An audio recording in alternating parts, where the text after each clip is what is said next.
Voilà, bonjour. Nous sommes toujours au Week-end de la Liberté, 8e Week-end de la Liberté. Nous sommes à Dax, dans le cadre du cercle Frédéric Bastiat, et nous allons converser un petit moment avec Monsieur Thierry Foucard. Alors Monsieur Thierry Foucard qui est avec nous, c'est un mathématicien de la mathématique appliquée, les statistiques, qui a enseigné dans l'ouest de la France, il est tourangeau, et mathématicien, chercheur, professeur à la faculté, et il nous arrive, in fine, vous êtes un peu comme moi, la vie est derrière nous, libéral. Voilà, alors ça c'est assez intéressant, quelque part, alors que ce n'est pas, sa spécialité n'est pas l'économie. Hein. Donc il va vous expliquer comment il est arrivé au libéralisme. Donc il a un ouvrage qui s'appelle donc Un projet social libéral pour la France, qui est aux éditions... On le trouve en librairie? Oui. On le trouve en librairie, oui. On le trouve sur Amazon, etc. Oui, oui. D'accord. Donc c'est les éditions Libre-Échange, donc vous pouvez vous procurer cet ouvrage.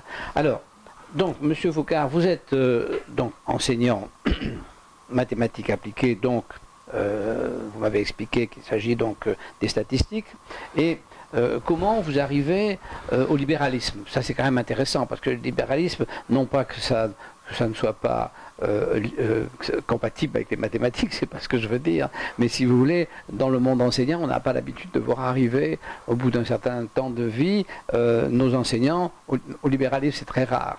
Alors, racontez-moi votre cheminement, racontez-nous votre cheminement.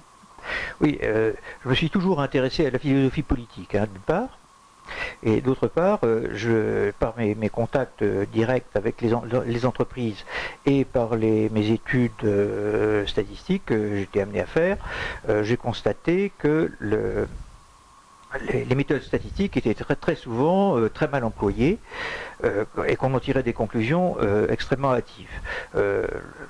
L'exemple le plus frappant, c'est toute la statistique utilisée par les spécialistes des sciences de l'éducation, où j'ai vu des conclusions et des raisonnements qui m'ont énormément surpris.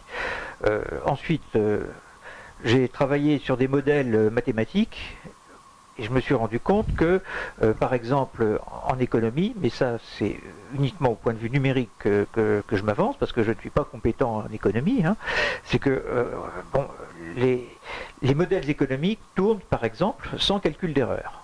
Alors évidemment, on fait des enquêtes, on fait des sondages, il y a des intervalles de confiance, comme on dit, mais il n'y a pas de calcul d'erreur, et c'est quand même très ennuyeux. Alors je me suis renseigné, j'ai lu Tocqueville en particulier, qui se méfiait énormément de la statistique, et qui n'en l'a quasiment pas utilisé.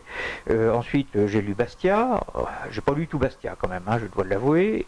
J'ai lu Hayek, qui m'a quand même énormément intéressé, parce que justement lui il était économiste, mais il était aussi philosophe, il était aussi mathématicien, il connaissait très bien les mathématiques au point de critiquer les modèles lui-même, et donc c'est à partir de là que je me suis rendu compte que la société est un phénomène trop complexe pour être géré scientifiquement, rationnellement. Il y a toujours une part d'inexpliqué qui se produit. Vous savez que vous êtes dans un conflit profond chez les économistes, puisqu'il y a depuis toujours entre les économistes, il y a ceux qui mettent en priorité la philosophie et la pensée de l'avenir, et puis il y a ceux qui mettent en priorité les mathématiques. Je pense qu'on peut dire que les mathématiques, tant qu'elles comptent les choses acquises ou existantes, ont peu de risques d'erreur. Dès qu'elles se mettent à prévoir l'avenir, elles ont autant de risques d'erreur la plupart du temps, que n'importe quelle prédiction de l'avenir. Hein. Donc vous êtes en plein. Alors vous avez dit tout à l'heure, je ne connais pas l'économie, vous avez quand même été pendant 8 ans travailleur indépendant. Oui. Donc vous savez, l'économie, vendre un œuf sur le marché ou vendre un Boeing 747, c'est la même chose. Hein. Il n'y a pas de différence, il y a un problème d'échelle. En mathématicien, vous connaissez les échelles, donc les échelles, ça ne fait pas varier le résultat, c'est un problème d'échelle. Voilà. Donc vous avez fait l'effort et vous avez été quand même quelque part intéressé, parce que si pendant 8 ans vous avez été dans le monde économique, le vrai, celui où on a les mains dans le cambouis, c'est que quelque part ça aiguisait votre curiosité, votre être humain. Et donc vous arrivez à la conclusion que, vous m'avez expliqué tout à l'heure, vous arrivez à la conclusion que pour la misère, la solution n'est pas la contrainte, la solution n'est pas un État soi-disant égalitaire, que la misère, tout individu a une compassion pour le miséreux. C'est ça que vous m'avez dit en quelque sorte. Oui. Oui, alors c'est-à-dire que moi je suis partisan d'une société où on garantit l'aide humanitaire, c'est-à-dire l'aide aux gens qui n'ont pas de quoi manger, qui n'ont pas de quoi se loger, qui n'ont pas de quoi se vêtir, qui sont vraiment dans la misère, et où on laisse les autres libres de faire ce qu'ils ont envie de faire, en leur donnant à la fois la liberté, donc, mais aussi la responsabilité. On est bien d'accord. Et est-ce que dans le monde enseignant que vous avez, donc dans lequel vous avez vécu, est-ce que vous avez eu une impression de manque de liberté ou non? Dans le monde enseignant, il y a un total manque de liberté. C'est-à-dire que les enseignants sont des fonctionnaires et ils font ce qu'on leur dit de faire. Voilà, et ça c'est une souffrance. Ah bah pour eux c'est une souffrance. Alors c'est une souffrance, mais alors c'est toujours un peu pareil si vous voulez. C'est-à-dire que quand on souffre de quelque chose, que ce soit d'une maladie ou que ce soit d'un manque de liberté, etc., on s'adapte. Et l'exemple le plus frappant, c'est... résilience, bien sûr. Oui. C'est l'exemple le plus frappant, le plus flagrant, c'est quand on a voulu libérer les esclaves, certains d'entre eux ont voulu retourner avec leur maître. Oui, bien sûr, mais aujourd'hui c'est le cas d'ailleurs. Il y a des tas de gens qui veulent absolument être esclaves d'un chef, absolument. Donc la sortie est difficile. Le statut n'existe plus, mais la condition, il y a des tas de gens qui sont esclaves bien sûr, ça c'est clair, de leur parti politique, de leurs idées, de leurs croyances, ils sont esclaves. Oui. On est esclave d'une croyance autant qu'on est esclave d'un maître, bien sûr, d'accord. Bien, écoutez, je n'ai pas lu votre ouvrage, alors je vais le faire dans les jours qui viennent, parce que quand même c'est vrai que c'est intéressant, ça attire ma curiosité, et donc vous êtes venu, et comment vous avez connu donc le cercle Feuille Bastia, en lisant Bastia ou... Non, c'est pas en lisant Bastia, c'est quand j'ai pris ma retraite en 2007 de l'université, j'ai commencé à publier des articles, alors j'ai publié beaucoup d'articles dans différentes revues, d'ailleurs dans des revues de tous bords, hein, même dans des revues à tendance communiste, là c'était sur sur les sciences de l'éducation, hein, parce qu'il y a beaucoup de gens qui sont scandalisés par tout ce qui est dit. Et puis, petit à petit, j'ai été intégré dans une dynamique où je me suis rapproché des libéraux d'Alternative libérale.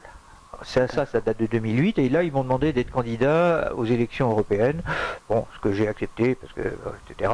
Et puis après, j'ai été sollicité pour faire partie des instances nationales, et puis petit à petit, j'ai reçu des textes donc, du cercle Bastia, et puis j'ai compris que ça m'intéressait, que ça correspondait à peu près à ma façon de penser. D'accord. Bien écoutez, c'est très... Vous savez que le libéralisme, qui est, qui est simplement, qui n'est pas un truc politique, qui n'est pas une manipulation, c'est un état d'être, de penser, le respect des autres et de l'exigence d'être respecté, d'être libre. Effectivement, c'est très mal vu. Vous savez que c'est pas bien d'être libéral. Oui, alors ça, on se fait traiter de néolibéral. C'est vrai. Mais alors moi, si vous voulez, vous parliez de mon expérience professionnelle après l'université, là où j'ai exercé en tant que libéral, je peux vous dire que quand même j'ai vu plusieurs centaines de personnes pour discuter avec eux de leurs problèmes financiers, pour discuter avec eux de leurs problèmes familiaux, parce que quand il y a des problèmes familiaux, il y a automatiquement des problèmes financiers, et inversement. Il y a beaucoup d'argent, on l'a vu avec cette pauvre madame, celle qui vient de décéder là, madame Liliane Bettencourt, là, bon, il y a énormément d'argent, ça pose des problèmes, parce que après les gens se disputent pour l'avoir. Bon, ensuite, quand il n'y a pas d'argent, ça pose aussi des problèmes. Et donc j'ai vu beaucoup de gens, beaucoup de gens de tous les milieux, et je me suis rendu compte qu'ils étaient très intéressés par l'aide sociale, mais qui ne voulaient surtout pas la payer. C'est-à-dire qu'en fait, ils sont libéraux pour eux-mêmes, et ça ne les empêche pas de réclamer des subventions, des aides sociales, etc. Au point que, bon, ça devient parfois assez déplaisant, parce que, par exemple, j'ai vu des gens refuser de gagner de l'argent pour ne pas perdre une aide sociale. Ah oui, mais ça c'est constant maintenant. C'est constant maintenant. Ah oui, absolument. Ça c'est constant. Voilà. Surtout dans les professions libérales, médicales, etc. Donc, ils limitent leur temps de travail pour ne pas payer davantage. Oui, non, mais là je parle de gens qui ont des subventions. Par exemple, oui, je me souviens d'un cas, c'était quelqu'un qui avait un petit peu d'argent, pas beaucoup, hein, un petit peu d'argent, mais il voulait surtout pas toucher les intérêts parce que ça allait lui faire perdre ce qu'on appelle la prime à la cuve. Voilà. Alors c'est là que j'ai mis tout en place une réflexion qui m'est venu petit à petit, qui est dans le bouquin, qui consiste à dire que, parce qu'il faut éviter quand même des mesures trop brutales, quoi.